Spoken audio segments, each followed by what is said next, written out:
Au nom du Père et du Fils et du Saint-Esprit, Amen. La paix de Jésus soit dans votre maison. J'espère que vous allez bien, que vous êtes dans la paix et la joie de Jésus. Nous lisons le Saint-Évangile selon Saint Luc, chapitre 10, versets 38 à 42. Que ta parole, ô Jésus, rentre dans mon esprit, que ma bouche proclame ta parole et que mon cœur l'accueille. Alléluia.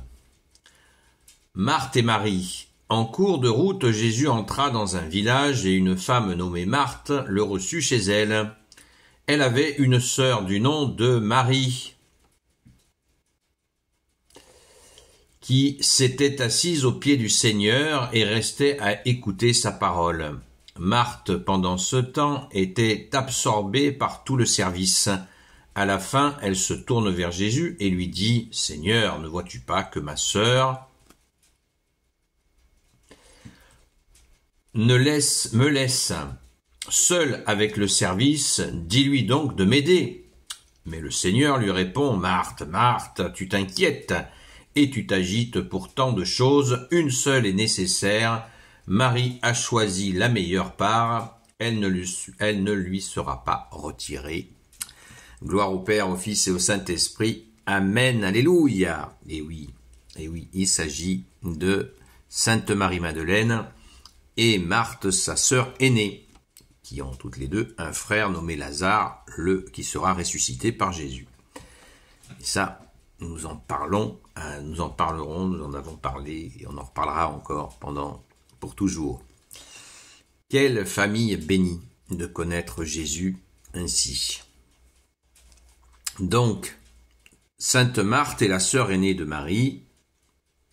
C'est donc quelqu'un qui est comme Jésus. Alors le contexte, c'est que Jésus allait se reposer dans la maison de la famille familiale donc de Sainte Marie-Madeleine, Sainte Marthe, Saint Lazare, qui s'appelait la maison de Béthanie.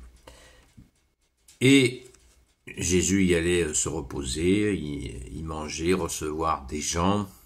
Jésus, ce qui est merveilleux avec toi, c'est que tu as été auprès des gens, quelles que soient leurs conditions sociales, et là c'était des gens très riches, et Jésus, tu ne fais aucune différence entre les humains, et c'est notre joie.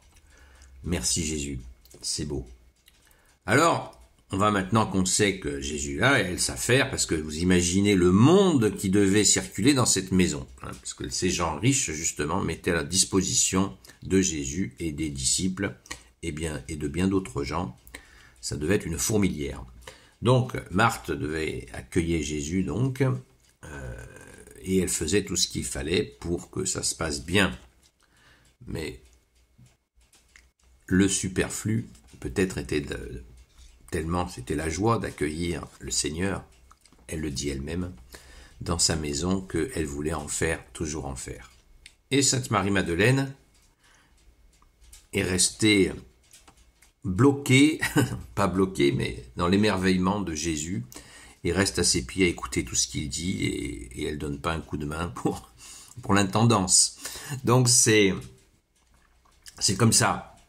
Sainte Marie-Madeleine, quand elle a trouvé Jésus, c'est fini. Il n'y a que Jésus qui compte. Et ça ne lui est pas reproché par Jésus, évidemment. Et c'est merveilleux de voir, là où on voit la beauté de l'évangile une fois de plus, c'est qu'il nous est montré des situations vraiment authentiques que nous connaissons dans la vie quotidienne. D'où la véracité de cette merveille. Merci aux 4 rédacteurs de l'évangile. Alléluia. C'est du bonheur. C'est un immense bonheur. On s'imagine dans les lieux, c'est beau, quoi. C'est beau.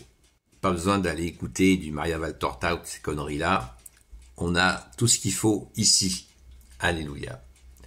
Merci Jésus. Et déjà, on peut noter à propos de cette chère Sainte Marthe, elle est un peu gonflée quand même, parce qu'elle dit Seigneur à Jésus, mais elle engueule un peu, elle dit oh tu pourrais bouger ma sœur. Donc il y a là aussi justement ça montre une amitié, un amour, et même donc qui permet, Jésus il veut pas qu'on lui fasse des bisous sur la main. Et on peut lui parler. Quand il y a quelque chose qui va pas, on peut lui dire. C'est beau. C'est très très intéressant à noter ça. On le voit avec les apôtres à certains moments qui rabrouent un petit peu Jésus. C'est dire l'amitié profonde. C'est vraiment, c'est extraordinaire. C'est extraordinaire. Merci Jésus. Apprenez, Jésus nous dit sans cesse, apprenez que je suis doux et humble de cœur. Voilà. Ça lui est permis, elle dit, elle est pas contente, elle le dit, oh, Jésus, bouge Sainte Marie-Madeleine.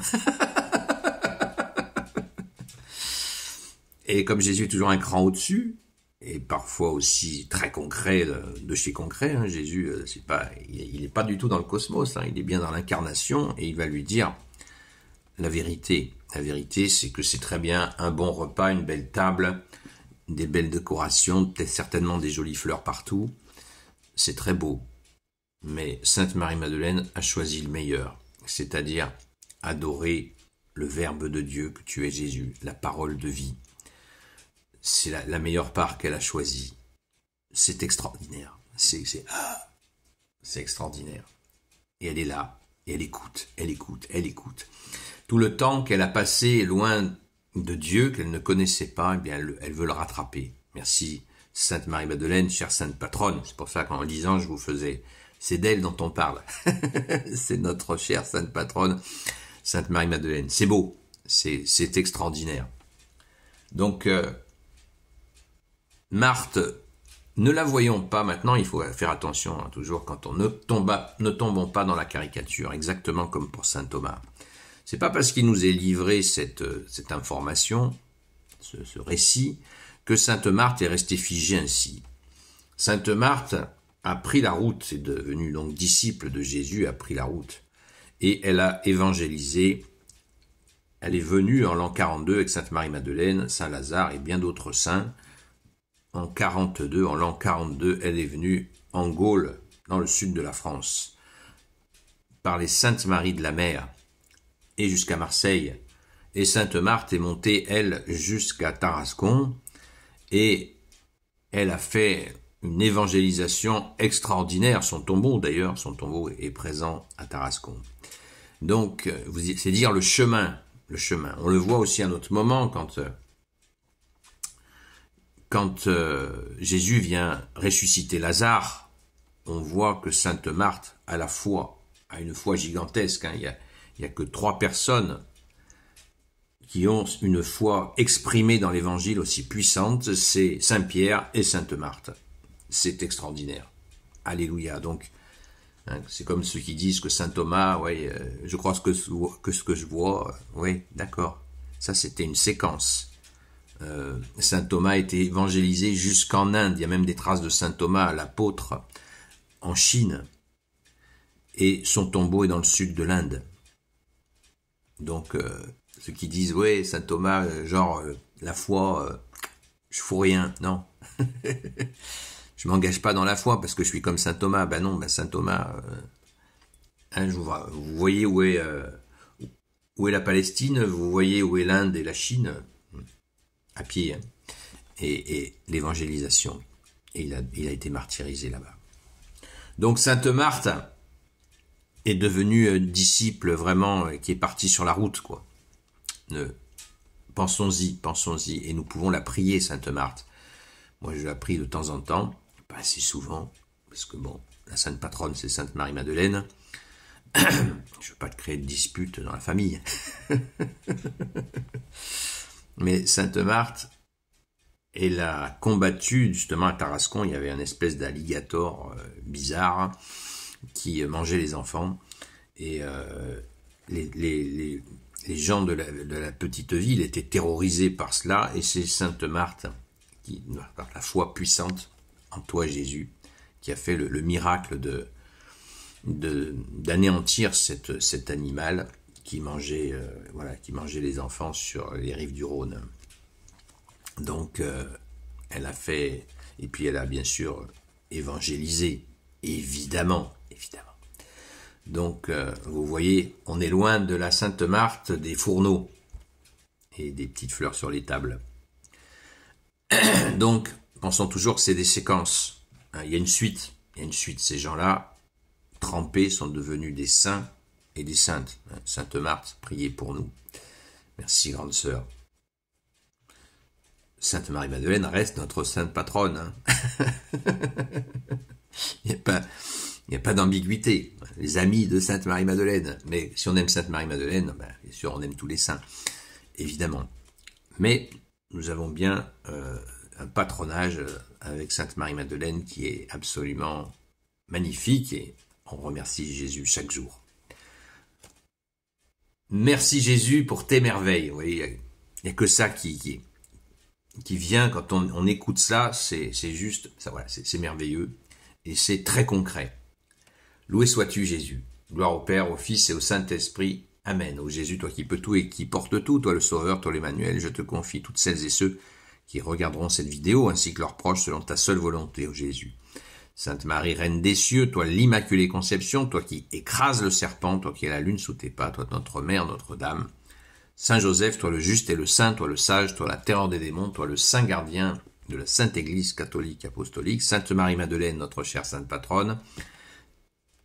Et vous, tous les saints et saintes amis de Jésus, Saint Michel Archange, Saint Gabriel Archange, Saint Raphaël Archange, et vous tous les anges qui servez Jésus, je vous confie toutes celles et ceux qui regarderont cette vidéo, ainsi que leurs proches, selon ta seule volonté, ô Jésus. Donc ce soir, oui, Sainte Marthe, on l'a pris, parce que comme elle a vaincu cette espèce de grosse bestiole mauvaise, on l'a pris aussi pour nous aider à enlever les douleurs de nos vies, voilà, les addictions, les choses comme ça. On l'a pris beaucoup pour cela, parce que elle l'a fait. Merci Jésus, par ta grâce, bien évidemment. Rendez-vous ce soir à 20h sur la chaîne Seul Jésus Sauve, sur TikTok, 20h, 22h, à la grâce de Jésus. À très vite!